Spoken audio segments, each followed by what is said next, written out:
Canada's major airlines have now suspended service to Cuba as the island warns of a fuel shortage. By the typical definition of what we think of as a failed state, Cuba is sort of on the cusp of it. The move comes as Cuba experiences its worst economic crisis in nearly 70 years. WestJet, Air Transat, and Air Canada are suspending all flights to the Caribbean island. All three airlines say they have contingency plans to get Canadians home. For decades, Venezuela has been the primary source of oil for Cuba. That source was cut off when the United States captured Venezuela's president in January.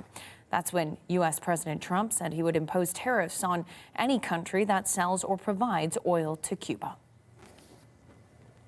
The federal government plans to spend $84 million on more electric vehicle charging ports right across the country. Ottawa wants to add 8,000 EV chargers to Canada's existing stock of more than 30,000. It's part of a federal auto strategy announced last week that includes $1.5 billion on electric vehicle infrastructure. There's also an EV rebate program, an end to the EV sales mandate, and stricter emission standards for the auto sector. A new Canadian study suggests babies who regularly eat peanuts, eggs, and fish are less likely to develop allergies. Researchers looked at more than 190 food allergy studies from around the world to identify the strongest risk factors for developing allergies. They found that delaying the introduction of foods with peanuts until children were more than a year old doubled their risk of becoming allergic. The study found similar results for fish, eggs, and other common food allergens.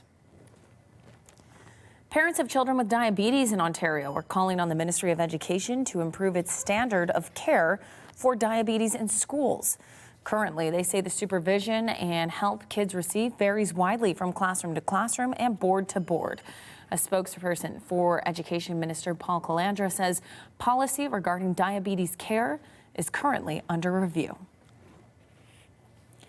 Okay, finally for us, a Waterloo-based startup is betting the future of boating can be fast, quiet, and electric.